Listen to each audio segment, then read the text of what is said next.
지난주까지는 아모스와 호세아서를 계속해서 말씀을 드렸는데 이번 주부터는 출애굽기를 말씀드리려고 합니다. 출애굽기 전에 그런데 이제 창세기를 개괄적으로 한번 쭉 훑어보겠습니다.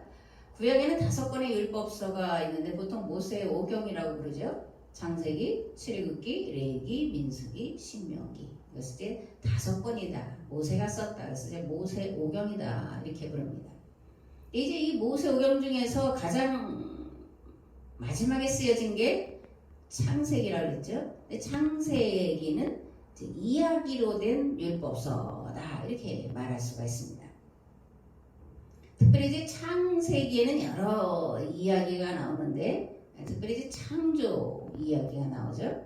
이 창조 이야기는 바벨론의 창조 신화에 나오는 마르둑이 세상을 창조했다. 그것도 티아맛이라고 하는 그런 바다의 신을 둘로 갈라가지고 땅과 바다를 만들었다라고 하는 창조 신화에 대해서 아니다.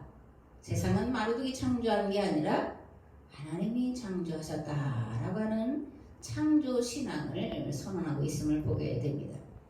바벨론 창조 신화에 나오는 이 창조 이야기 속에 인간은 어떤 존재냐면 신을 섬기기 위한 존재에 불과해요.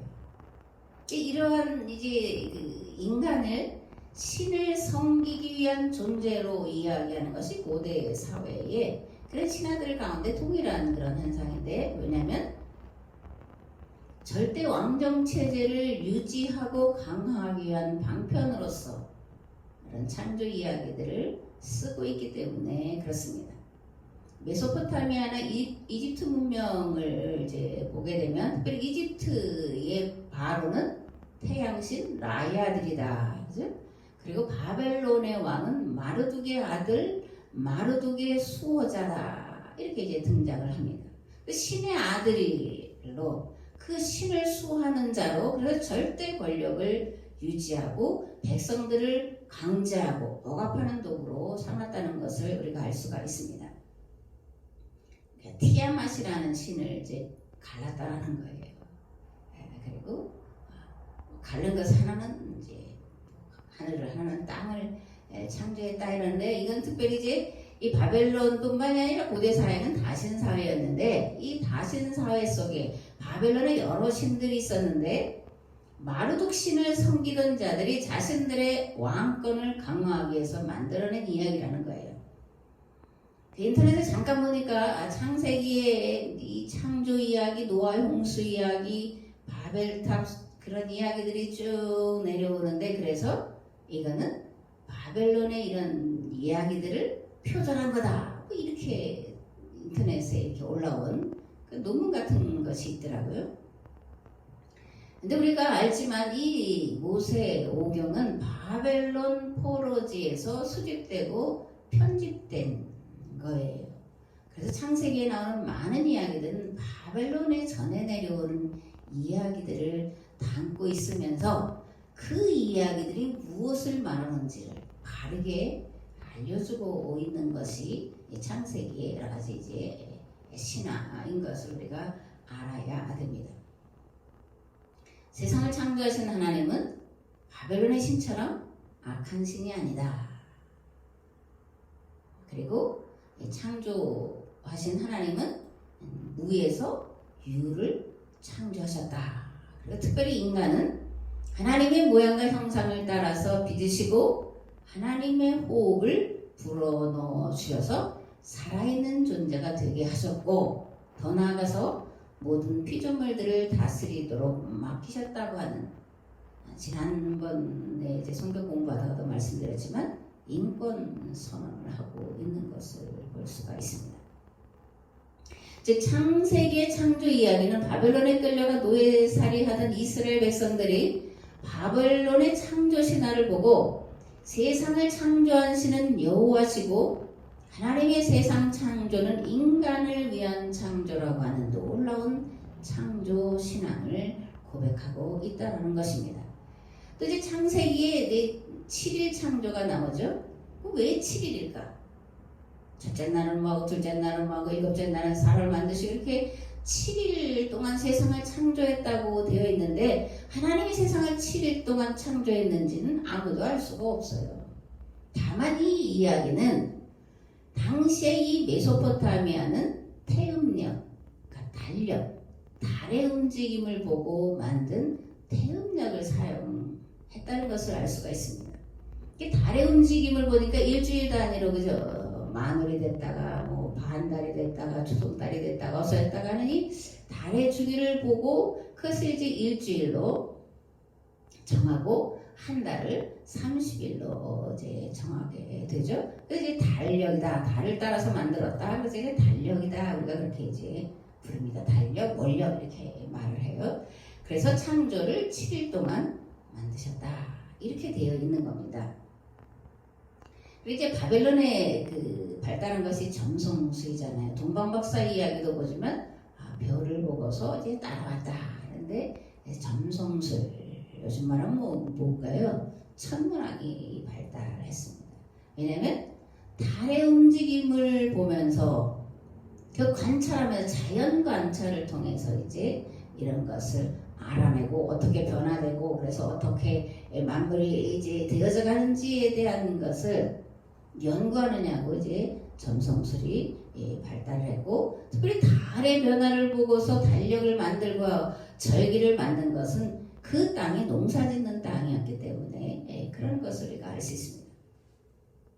앞에도 말했지만 이런 이제 배경들을 모르고 성경의 이야기가 다 바벨론에 있던 신화를 이제 표현했다 이렇게 사실 무식한 말을 하고 있는데 거듭거듭 말하지만 바벨론의 창조 신화는 거짓이다 라는 것을 가르쳐주는 동시에 이스라엘 사람들은 자신들이 잊고 살았던 여호와 신앙을 비로소 여호와 하나님께서 세상을 창조하셨다고 하는 창조 신앙을 고백하고 있다는 것을 우리가 알아야 됩니다. 창세기는 창조를 말하고자 하는 것이 아니라 창조 신앙을 고백하는 거다 그런 거예요. 또 선악과 이제 사건도 나오는데 이 선악과 사건도 죄의 기원, 언제가 뭐 어떻게 뭐 그런 죄의 기원을 말하고자 하는 것이 아니라 하나님과 인간과의 관계에 대해서 말하고 있는 게 선악과 사건이에요. 선악과 사건은 하나님이 만물을 만드시고 사람을 만드신 다음에 사람과 관계를 맺으셨다 또는 계약을 맺으셨다라는 것을 선악과다 이렇게 말을 하고 있다는 거예요. 무엇보다 이 선악과라고 하는 선악과는 인간이 행복하게 살려면 하나님과 맺은 계약법을 지켜 행해야 한다는 것을 말해주고 있는 겁니다. 선악과는 에덴 동산 한가운데 서 있는 나무가 아니에요. 그죠? 우리의 특별히 믿는 자들의 삶의 한복판에 있는 게 선악과입니다. 그럼 오늘의 선악과 도대체 뭐냐? 이렇게 이제 물어보실 수가 있잖아요. 믿는 자의 삶의 한복판에 들어있는 선악과 뭘까? 성경 말씀이에요. 구약과 신약이 오늘 우리에게 와 있는 그런 선악과다 이렇게 믿으시면 됩니다. 그러면 설교는 뭐냐? 오늘의 선악과인 성경 말씀을 오늘을 살아가는 자들에게 알려주는, 재해석하는 게 설교예요. 21세기를 살아가는 인류에게 어떻게 하면 하나님과 선한 관계를 유지하며 그 안에서 자유와 평화와 행복과 평등한 삶을 누리고 살아갈 수 있을까를 말해주는 하나님의 말씀이 오늘의 선악과다라는 거예요. 그래서 성도는 설교를 들어야 되고 그 설교 가운데 행하라고 하는 말씀을 지켜 행해야 되는 거예요. 일주일 동안 들은 말씀을 가지고 삶에서 실천한 다음에 하나님 앞에 와서 이렇게 고백하는 거예요. 하나님, 내가 지난주에 들은 말씀을 가지고 삶에서 실천했사오니 나에게 복 주세요. 이렇게 기도를 해야 되는 겁니다. 그럼 하나님은 그 기도를 응답할 수밖에 없습니다. 아멘. 창세기의 이제 주제가 여러 가지인데 굵직한 주제로 이제 보면 하나님과 인간과 죄와 심판 그리고 구원의 문제가 창세기의 전체적인 주제입니다.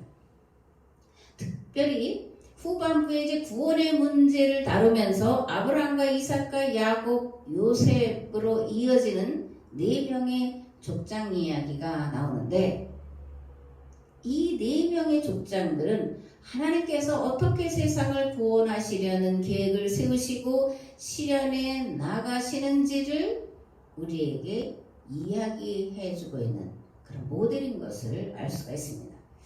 특별히 이제 마지막에 나오는 요셉 이야기가 이제 길게 나오고 있는데 요셉 이야기는 선악과 사건 이후 인간에게 닥친 불행, 즉 먹거리 문제, 그리고 먹거리 문제에서 파생된 빈부격차, 신분과 차별 문제를 어떻게 해결해 나가야 하는지에 대해서 우리에게 말해주고 있습니다.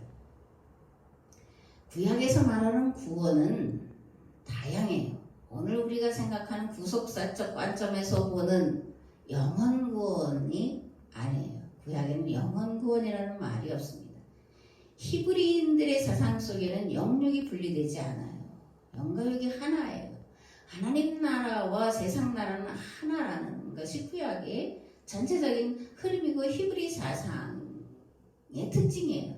헬라 사상은 하늘과 땅을, 이 세상과 저 세상을 나누지만 히브리 사상은 하나라는 것을 우리가 이제 알아야 됩니다.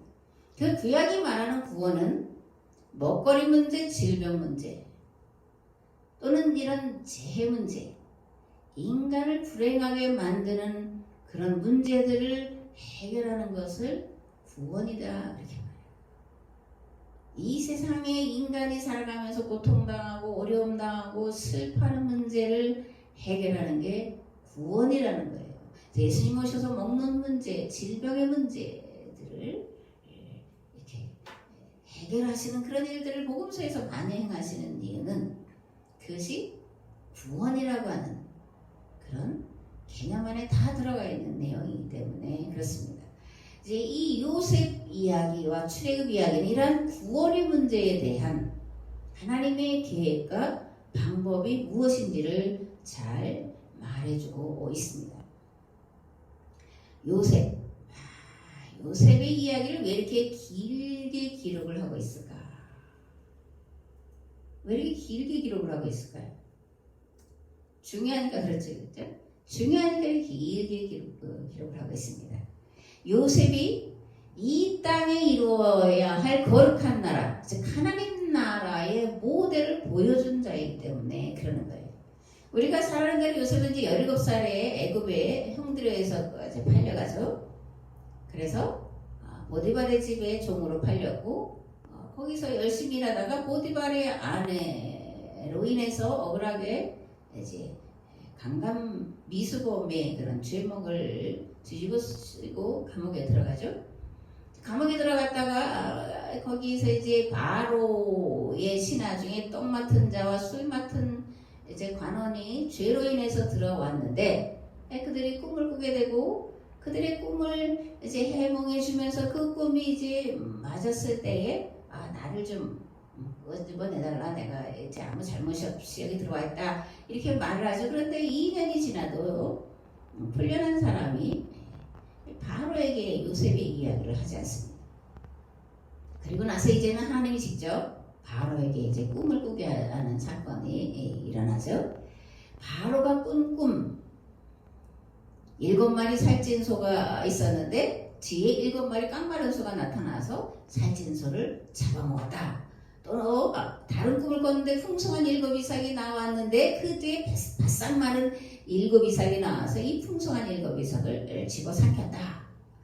그래서 바로 이 꿈을 꾸고 뭔가 이게 뭐 이제 그걸 뭐라 그러죠? 뭔가 의미 있는 꿈인데 이 꿈의 내용이 뭔지를 몰라서 고민하며 이제 두려워하며 애굽의 술사들을 불러서 내가 꾼 꿈이 뭔지 좀 말해봐라 그랬지만 아무도 대답을 못하게 됐고 그때 가서 이제 술 맡은 관원장이 요셉을 기억해서 요셉을 이제 바로 앞에 세우게 되죠. 그래서 이제 바로가 내 이제 꿈을 맞춰봐라. 또 그 꿈이 뭔지 이야기해봐라 그랬을 때 이제 요셉이 하나님께 기도하고 나서 7년 풍년과 7년 흉년이 있을 거다.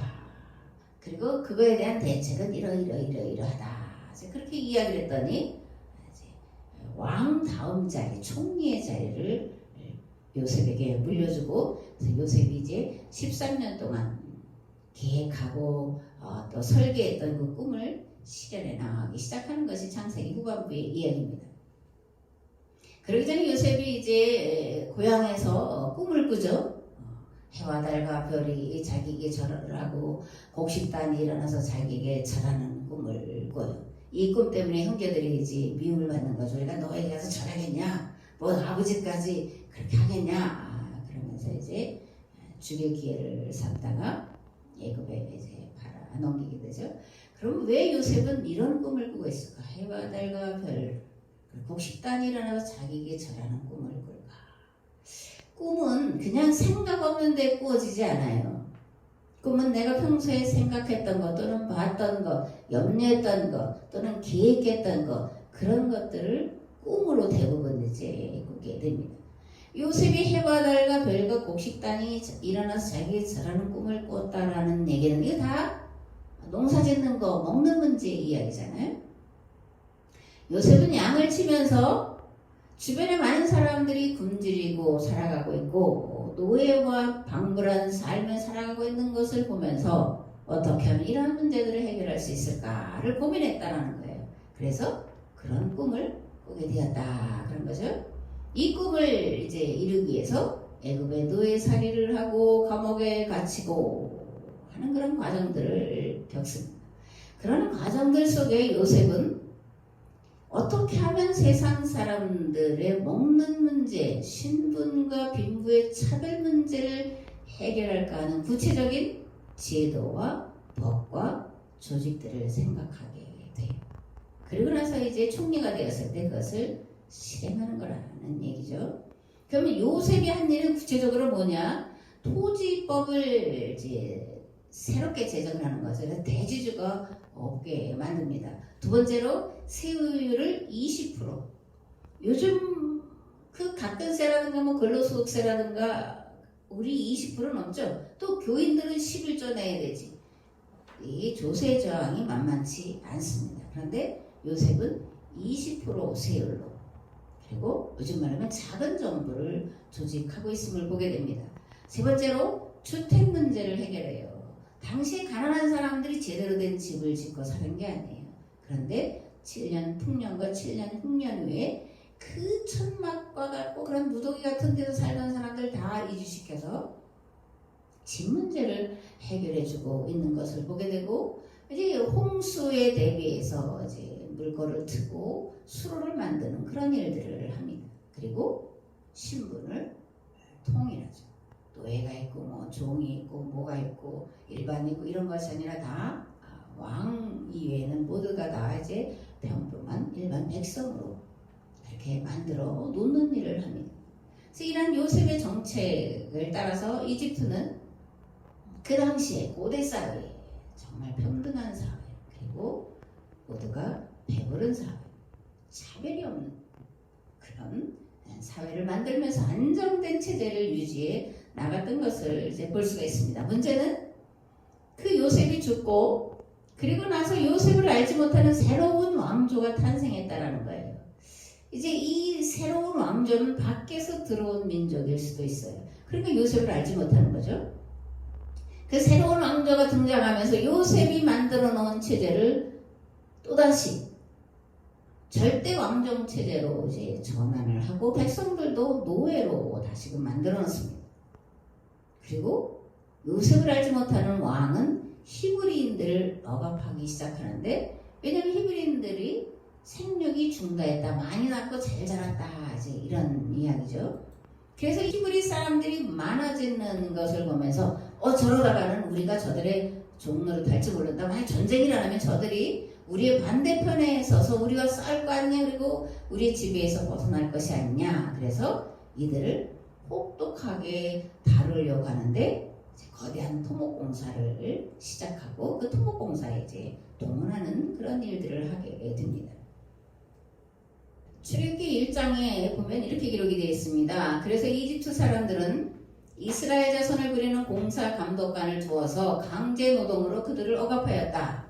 이스라엘 자손은 바로가 곡식을 저장하는 성읍 곧 비돔과 람셋을 건설하는 일에 끌려나갔다. 이런 무지막지한 토목공사에 이 합의로 히브리인들을 불러내서 하게 돼요. 그 힘들고 어려우니까 이제 자식을 낳기 어렵게 될 거다. 그렇게 계획한 거고 그 다음에는 이제 아들을 낳으면 죽여라 하는 이야기가 출애굽기 1장에 기록이 되어 있는 것을 우리가 압니다. 하나님은 어떤 분이실까? 하나님은 예레미야서에 보면 이를 행하는 여호와 그것을 지어 성취하는 여호와십니다. 졸지도 아니하시고 주무시지도 아니하시고 불꽃 같은 눈동자로 세상을 살피시며 이 일을 행하시 것을 성취하시는 하나님이신데 그 하나님이 행하시고 성취하시는 일이 뭐냐? 하나님을 대행해서 세상을 구원할 자를 찾으시는 일인 줄 믿습니다. 아멘. 하나님이 세상 구원 방법은 하나님이 직접 나서서 하시는 게 아니라 사람을 통해서요. 그래서 하나님은 세상을 구원할 자를 찾으시고 만들어가는 일들을 위해서 절지도 아니하시고 주무시지도 아니하시고 불꽃 같은 눈동자로 살펴보고 계시는 분이라는 겁니다. 하나님이 구약에서 부르신 사람이 있는데 아브라함이죠. 왜 아브라함일까? 이렇게 이제 생각을 할 수가 있는데 왜 아브라함일까? 그것은 아브라함이 그 당시에 세상 사람들이 당하는 고통에 대해서 가장 마음 아파하고 그 문제를 어떻게 하면 해결할 수 있을까를 찾던 자였기 때문이다. 그런 거예요. 생각 없는데 고민하지 않는데 염려하지 않는데 슬퍼하지 않는데 하나님 그 사람을 불러다가 하나님의 일을 대행할 자로 결코 쓰시지 않으신다는 것을 우리가 알아야 됩니다. 그리고 아브라함의 후손인 이삭과 야곱과 요셉을 통해서 한 민족을 만드시고 그들로 한 나라를 만드셔서 세상을 구원할 그런 공동체로 세우고 계신 것을 볼 수가 있습니다. 한 사람 아브라함을 부르시고 한 계약 공동체로 만들어 가시는데 430년이 걸렸어요. 애굽의 430년 종살이를 경험하면서 근데 정작 이스라엘 사람들은 왜 이런 고난과 고통을 당해야 되는지를 잘 몰랐어요. 근데 그들이 이제 애굽에서 나와서 시내 산에서 하나님과 계약을 맺으면서 비로소 세상을 구원할 구원 공동체로 만들기 위해서 하나님이 자기들을 430년 애굽의 풀무 가운데서 연단시키셨다 이런 고백을 하고 있음을 보게 됩니다. 우리도 살아가면서 이유 없이 고통과 고난을 당할 수가 있어요. 그리고 그것이 짧은 기간이 아니라 긴 시간일 수도 있습니다. 만약 이런 일을 당하고 있다면 무엇을 또 어떻게 해야 할까? 이렇게 생각을 해야 돼요. 그리고 선택을 해야 됩니다. 불평이나 원망이나 하면서 살 거냐? 아니면 왜 이런 고난이 또는 고통의 문제가 내게 왔는지 그 원인을 찾아보고 해결점을 찾아보고 또 하나님 앞에 그 의미가 무엇인지를 구하는 기도가 있어야 돼요. 하나님은 아무 의미 없이 아무런 목적 없이 우리를 고난당하게 하고 핍박당하게 하시는 분이 아니시기 때문에 그렇습니다. 아멘. 이스라엘 백성들이 430년 애굽에서 종살이한 것은 세상을 구원할 구원 공동체를 만들어가는 준비 기간이었다. 그런 거예요. 애굽에서 종살이 경험의 뼈아픔이 몸에 배서 정말 뼈에 사무쳐서 DNA 속에 박혀서 세상 모든 사람들이 겪는 이런 노예살이와 같은 비참한 이런 삶의 문제를 해결해야겠다고 다지는 시간이 430년이었다는 거예요. 그리고 나서 40년을 또 광야에서 훈련받고 마침내 이제 가나안 땅을 들어가는 것을 우리가 창세기 그리고 출애굽기를 통해서 알 수가 있습니다. 부동산이나 주식, 펀드 같은 투기를 해서 갑자기 벼락부자가 된 자들 우리가 이제 졸부다 그렇게 불러요. 이 졸부들은 수고하지 않고 고생하지 않고 돈을 벌었기 때문에 돈의 기준감이나 어려움을 당하고 고생하는 자들의 고통을 잘 이해하지 못합니다. 또 적당히 고생하다가 성공한 사람들 또는 좋은 부모를 만나서 좋은 환경 속에서 성공 가도를 걸어오는 사람들은 실패를 많이 경험하는 자들이거나 오랜 동안 고생하는 자들의 아픔을 이해하지 못해요.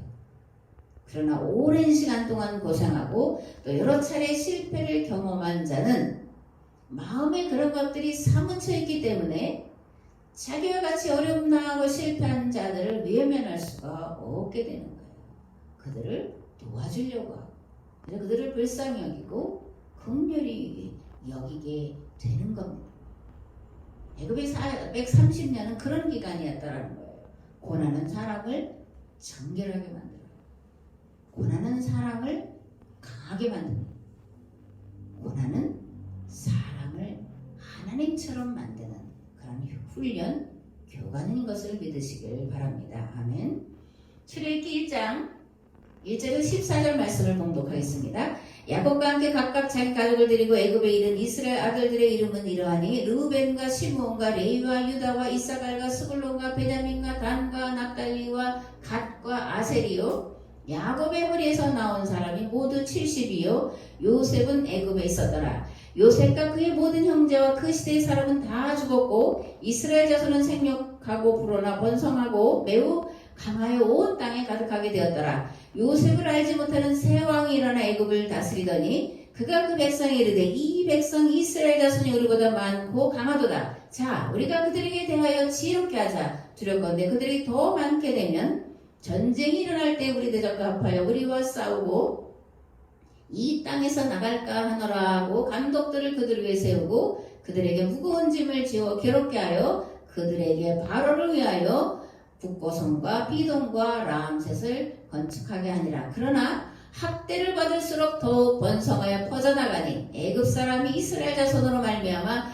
근심하여 이스라엘 자손에게 일을 엄하게 시켜 어려운 노동으로 그들의 생활을 괴롭게 하니 곧 흙 이기기와 벽돌 굽기와 농사의 여러 가지 일이라 그 시키는 일이 모두 엄하였더라. 아멘. 출애굽기는 이렇게 이제 애굽에서 고통당하는 이스라엘 백성들의 이야기를 기록하면서 그런데 이런 핍박이 많을수록 이스라엘 백성들은 더욱더 번성해갔다. 이렇게 이제 말씀을 하고 있습니다. 출애굽기를 이제 이번 주부터 말씀드린다고 했는데 이제 창세기를 쭉 훑어본 것은 이제 창세기의 이런 이야기들이 무엇을 말하는지 그리고 출애굽기가 무엇을 말하는지 쭉 연결되어져 가서 우리가 생각해봐야 이해가 되기 때문에 말씀을 드렸습니다. 그럼 이제 오늘부터 계속해서 말씀드릴 출애굽기는 무슨 책일까? 창세기는 이야기 율법이었다면 출애굽기는 이제 기록된 성문 율법의 이야기가 이제 기록이 되어 있습니다. 두 번째로 이 출애굽은 애굽의 430년 종살이를 마치고 새로운 출발을 위해서 떠나는 그런 이야기예요. 그런데 이 애굽의 종살이를 졸업하고 새로운 출발을 향해 가는 이런 여행은 그 종착점은 뭐냐면 하나님을 배우는 거예요.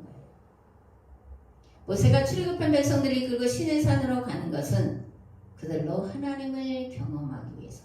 그러니까 출애굽하고 나아가는 그런 광야의 이야기는 결국은 하나님을 경험하기 위한 그런 은혜로운 또 놀라운 그런 과정이었다 그런 겁니다.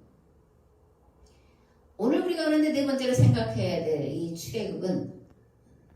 출애굽기는 출애굽 사건은 과거의 일이 아니라 오늘 나에게서 일어나야 될 사건이라는 거예요. 그러니까 성경을 볼 때 과거에는 이랬고 뭐 또 기록된 때는 이랬고 그런 것에서만 그치면 소설처럼 되고 이야기밖에 되지 않지만 그러면 이 사건들이 오늘 나에게 어떤 의미가 있냐? 이런 오늘 나에게 들려오는 하나님의 음성으로 들어야 이 말씀이 살아있는 하나님의 말씀이 되고 내 삶과 주변의 삶을 변화시키는 그런 말씀이 됩니다. 출애굽 사건은 과거의 일이 아니라 오늘 말씀을 듣는 이 시간에 일어나야 될 사건이라는 거예요. 그런데 이 출애굽 사건은 우리가 생각한 영혼 구원, 구속사적인 관점에서 구원의 확신을 얻었다든가 어떤 영적인 은사를 경험한 것 그것에 머무르는 것이 아니라는 것도 우리가 알아야 됩니다. 전적인 완전한 변화의 사건을 말하는 겁니다. 출애굽 사건은 시내산에서 하나님을 배우는 것으로 나아가기 때문에 그렇습니다. 출애굽한 백성들이 타오르는 불꽃 가운데 강림하신 여호와 하나님의 음성을 직접 들은 것처럼 하나님의 음성을 직접 듣는 자리로 나아가는 것이 출애굽, 오늘 나에게 일어나야 될 출애굽 사건이기 때문에 그러는 거예요. 하나님의 음성을 직접 듣고 하나님을 직접 배우는 자리로 나아가는 출애굽 사건이 나에게 일어나려면 그만큼의 준비가 되어 있어야 돼요. 그 성경은 하나님을 배우는 자는 죽는다 이런 표현을 하는데 하나님을 뵐 준비가 되지 않은 자가 하나님 앞에 나아가려고 하면 반드시 하나님의 거룩하심 앞에서 죽을 수밖에 없다고 하는 그런 것을 말씀하고 있는 겁니다. 출애굽기 19장에 보면 이렇게 되어 있습니다. 마침내 셋째 날 아침이 되었다. 번개가 치고 천둥 소리가 나며 짙은 구름이 산을 덮은 가운데 사냥불 나팔 소리가 우렁차게 울려 퍼지자 진에 있는 모든 백성이 두려워서 떨었다. 모세는 백성이 하나님을 만날 수 있도록 진으로부터 그들을 데리고 나와서 산기슭에 세웠다. 그때의 시내산에는 주님께서 불 가운데서 그곳으로 내려오셨으므로 온통 연기가 자욱했는데 마치 가마에서 나오는 것처럼 연기가 솟아오르고 온 산이 크게 진동하였다. 나팔 소리가 점점 더 크게 울려 퍼지는 가운데 모세가 하나님께 말씀을 하려니 하나님의 음성으로 그에게 대답하셨다. 주님께서 시내산 곧 그 산 꼭대기로 내려오셔서 모세를 그 산 꼭대기로 부르시니 모세가 올라갔다. 하나님이 시내산 가운데 불꽃 가운데 이 사냥의 뿔나팔 소리처럼 그런 우렁찬 소리 가운데 임하셨다. 그리고 모세가 하나님 앞으로 나아갔다. 이렇게 이제 기록을 하고 있습니다. 오늘 우리에게 출애굽 사건이 일어나야 된다 이렇게 말씀을 드렸는데 그 이유는 뭘까? 이 세대가 멸망으로 치달아가고 있기 때문에 그렇습니다. 물론 나에게 출애굽 사건이 일어나야 되는 건 내 개인의 구원의 문제와도 직결되지만 그러나 더 나아가서 이 세상 구원에 대한 이 멸망으로 치달아가는 이 세상 구원에 될 절박한 시점에 우리가 와 있기 때문에 그렇습니다. 백신이 개발되었죠, 그죠? 우리나라도 지금 계속 맞고 있고 남은 거 맞을 사람 하라니까 지금 다 이게 매진이라 그러나 다 이제 다 맞아서 맞을 사람이 없다 이런 이야기가 이제 있는데 그래서 이 코로나 백신만 맞으면 마스크 벗고 또 옛날처럼 돌아가리라고 낙관을 했지만 계속 변이 바이러스가 이제 일어나고 있는 것을 우리가 보도를 통해서 듣습니다. 영국도 마스크 벗었다가 요즘에 하루에 4,000명씩 확진자가 늘어나고 있고 또 이제 방역 모범 국가라고 했던 베트남, 대만 등도 하루에 몇천 명씩 이제 환자가 발생하고 있는 것을 보게 되고 K-방역을 떠들어대는 한국도 마찬가지로 그죠? 인구수에 비해서 우리가 하루에 600명, 700명은 많은 거예요. 남아공발, 인도발, 태국발 변종 바이러스의 전파력은 상상을 초월한다. 우리나라도 이미 영국발, 그죠? 남아공발 변종 바이러스가 들어와서 확산일로에 있습니다. 또 언제 어느 나라에서 변종 바이러스가 생길지 그 파급력이 어떨지 그거에 대한 백신의 효과가 있을지 아무도 장담할 수가 없어요. 그보다 더 심각한 건 우리가 너무나 잘 알지만 이 자연 환경의 파괴로 인해서 이 자연재해가 우리에게 미칠 그 영향에 대해서는 누구도 바르게 판단할 수가 없고 그 피해를 그래서 바르게 알려줄 수도 없는 그런 무시무시한 시기를 우리가 살아가고 있습니다. 인류가 살아날 수 있는 길이 있냐? 우주로 간다고 살아날 수 있냐? 우주로 몇 명이 가냐? 이런 거죠. 정말 소수의 남은 자가 살아나서 세상을 다시 만들어간다? 어젯밤에 오랜만에 기도하면서 도대체 그런데 이거는 불행이고 비극이에요. 도리어 교회라고 하는 기아 공동체라고 하는 소수의 사람들이 깨어나서 이 세상을 살리기 위해서 죽음으로 나아가는 것이 훨씬 더 유익하고 마땅히 우리가 해야 될 그런 사명이다. 그런 생각을 가지고 이제 기도를 했습니다. 믿는 자의 책임과 사명. 뭐예요? 이 세상을 하나님이 창조하신 아름다운 창조의 모습대로 보존하고 다스리고 그 가운데서 생육하고 번성하는 거예요. 신음하며 고통하며 죽어가는 세상과 만물들을 살리기 위해서 내 생명을 기꺼이 내어주는 것이 믿는 자의 책임과 사명인 줄을 믿습니다. 누가복음에서 예수님이 이렇게 말씀하십니다. 아무든지 나를 따라오려거든 자기를 부인하고 날마다 제 십자가를 지고 나를 따를 것이다. 요한복음 12장에는 이렇게 말씀하고 있습니다. 내가 진실로 진실로 너에게 말한다. 밀알 하나가 땅에 떨어져서 죽지 아니하면 한 알 그대로 있고 죽으면 열매를 많이 맺는다. 자기의 목숨을 사랑하는 사람은 잃을 것이요 이 세상에서 자기의 목숨을 미워하는 사람은 영생에 이르도록 그 목숨을 보존할 것이다. 아멘. 나는 구원의 확신이 있다. 나는 성령을 체험했다. 나는 이런 은사가 있다. 나는 이런 능력을 가지고 이런 목표를 하고 이렇게 부흥시키고 이렇게 성공했다. 라고 하는 자들이 있다면 그에 걸맞는 책임이 주어졌다는 것 또한 깨달아 알아야 돼요. 함부로 나는 구원의 확신이 있다. 나는 이런 능력이 있다. 이렇게 말할 수 없게 되는 겁니다. 경험은 책임을 동반하는 하나님의 부르심의 사건이기 때문에 그래 내가 어떤 영적인 경험을 했다. 내가 구원의 확신이 있다. 라고 하는 이런 것들은 이 세대를 위한 책임을 지라고 하는 하나님의 부르심의 사건이다. 이렇게 깨달아야 된다는 거예요. 경험을 위한 경험으로 끝나서는 안 된다는 겁니다. 경험은 책임과 사명을 감당하기 위해서 우리에게 주어진 하나님의 부르심의 사건이라는 것을 명심하시기를 바랍니다. 성경에서 하나님의 부르심을 경험한 자들은 하나같이 그 시대의 문제를 끌어안고 눈물로 기도한 자들이었습니다. 시대의 문제를 끌어안고 그 문제 해결을 위해 고민하며 방법을 찾던 자들이었다는 거예요. 반복해서 말씀드립니다. 오늘 우리는 코로나 사태라고 하는 전대미문의 사태를 겪고 있습니다. 환경 파괴로 인한 자연재앙의 속수무책으로 당하고 있습니다. 누가 이러한 문제를 해결할 자냐?